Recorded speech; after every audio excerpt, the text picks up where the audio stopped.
had proof of this information. And that created a compromise situation, a situation where the national security advisor essentially could be blackmailed by the Russians. Following that conversation, it took more than 2 weeks for President Trump to demand Flynn's resignation. Also testifying today, former National Intelligence Director James Clapper, who says that Russia has been meddling in elections since the 60s, but never with more success than 2016. In Washington, Blaine Alexander, WBAL TV 11 News.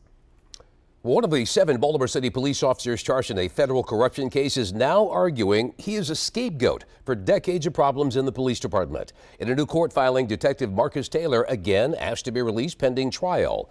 Taylor argues the Baltimore Police Department is, quote, broken. He says he was poorly trained. He attached the consent decree for reforms to his filing. Taylor and 6 other officers accused of overtime fraud and robbing people who had been arrested. Well, less than 2 years after her sentencing, former Bishop Heather Cook has her first parole hearing tomorrow in Jessup. Cook pleaded guilty and the judge sentenced her to 7 years in prison for the drunk driving accident that killed bicyclist Tom Palermo.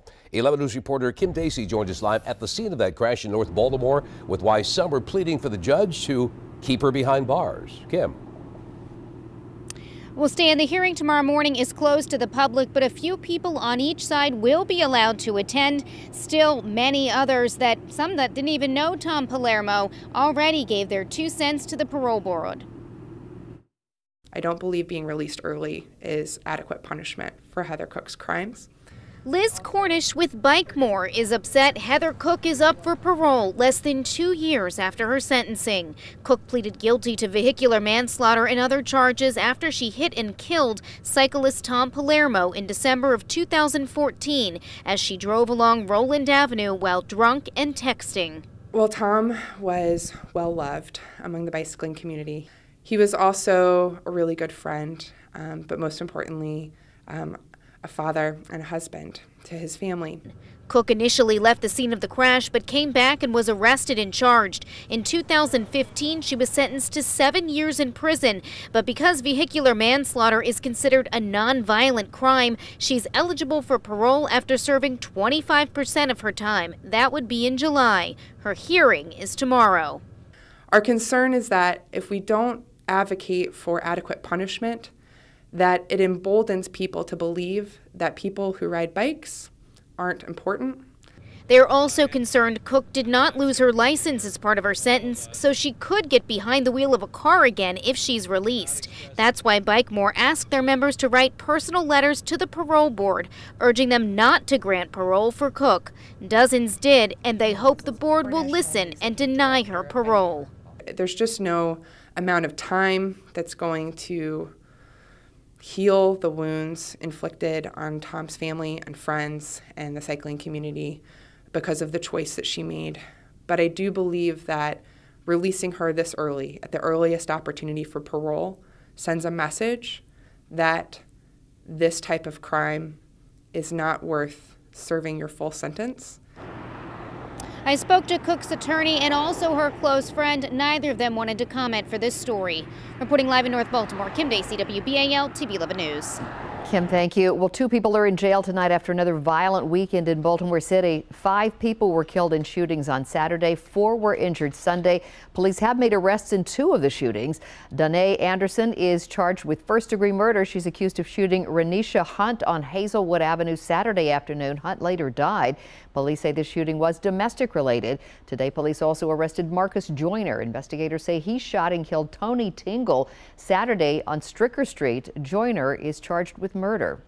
Well, Maryland State Police arrested a Harford County man in connection with suspected illegal street racing in Baltimore County. Investigators say Sunday evening a trooper on patrol discovered a crowd with modified vehicles gathered in the area of Kelso Drive and Rossville Boulevard. State Police say dozens of people scattered when the trooper approached, but the trooper did stop Michael Chin of Abingdon. He was cited for disturbing the peace and other violations.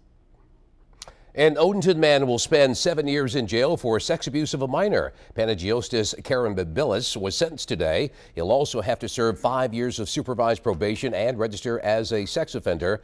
Police say last year he engaged in sexual acts with a 5-year-old family member on a playground. He pleaded guilty in January. Meanwhile, a Montgomery County High School security official has been rearrested for allegedly having sex with a 17-year-old student he'd been ordered to stay away from after an earlier arrest. Police say they arrested 57-year-old Mark Yantzos on Friday. He's a security team leader at Richard Montgomery High School in Rockville. Yantzos was charged last month with sexual abuse of a minor and a sex offense involving the girl. He was released at that time on $75,000 bond and ordered to have no contact with the girl. But court documents allege Yantzos met with the victim at his home 5 days in a row between April 28th and May 2nd. Well, with the number of overdoses in the state growing, the chief medical examiner's office is overwhelmed with cases. The office recently got the go-ahead to hire more staff to help with autopsies. And another office is also seeing an increase in bodies for a variety of reasons. 11 News I-Team reporter Lisa Robinson joins us live downtown with the latest. Lisa. I'm talking about the State Anatomy Board. This is how it works. Bodies that go unclaimed for 72 hours become under the control of that state board. The State Anatomy Board, housed in the University of Maryland Medical Center, is where unclaimed bodies end up. And according to its director, since fiscal year 2012, the number of bodies that end up here has been going up significantly. Decedents have come to us because maybe the families don't have the economic means to make a claim, and the deceased didn't have the insurance and hadn't made any pre-arrangements. The number of unclaimed bodies went from 1,029 in 2012 to just over 1,500 in fiscal year 2016. So far this year, there have been 1,120. While the Anatomy Board can't say for sure the cause, a rise in crime and an opioid epidemic are not being ruled out. That's one factor that has brought the significant increase probably in the last couple years. The numbers of homicides and drug overdoses. If there's an increase in the number of cases at the medical examiner's office, that affects the Anatomy Board as well.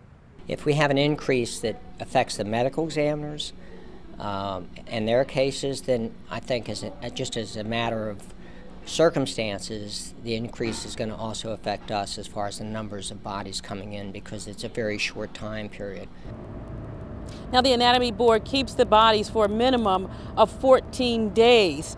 After that, the Anatomy Board director can order a cremation. Then those ashes are held for at least a year.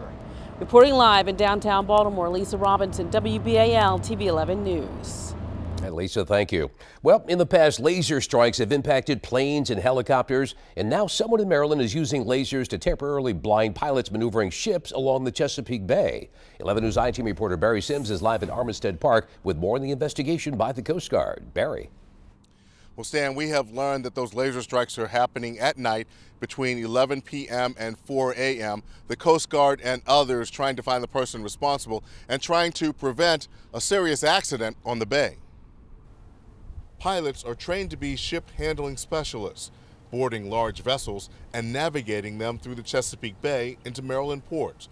Their job demands extreme concentration, but now a serious distraction is impacting their work. Someone's been shining a very bright green laser into the wheelhouse of ships coming up the bay, mostly ships northbound. Captain John Colgan of the Association of Maryland Pilots says it all started 2 weeks ago.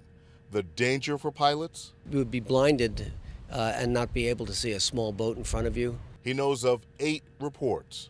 They lit up the Carnival Pride, was one of the first ships that were lit up. The MSC Kolkata was another. Big ships, big deep ships. Investigators believe the laser strikes are coming from an area in Calvert County between Drum Point and Cove Point. And the ships are about 4 or 5 miles away at this point or more. So it's that bright. In the past, we've reported on similar strikes impacting pilots of helicopters and planes coming from laser pointers. But pilots handling ships say these nighttime laser strikes are steady and powerful, the beams much stronger than anything a PowerPoint laser could produce. They are painful to the eyes, some strikes lasting 10 to 15 minutes. The U.S. Coast Guard, Maryland Natural Resources Police, and Calvert County Sheriff's Office are all part of the investigation. The pilots also assisting, trying to pinpoint the exact location from where the strikes originate. To zoom in and specifically pick out which house or which area of the beach it's coming from is pretty hard. And anyone caught using a laser like this faces misdemeanor charges, but if convicted, could spend up to 10 years in prison. Reporting live from Fort Armistead Park in Baltimore, Barry Sims, WBAL TV, 11 News. Wow.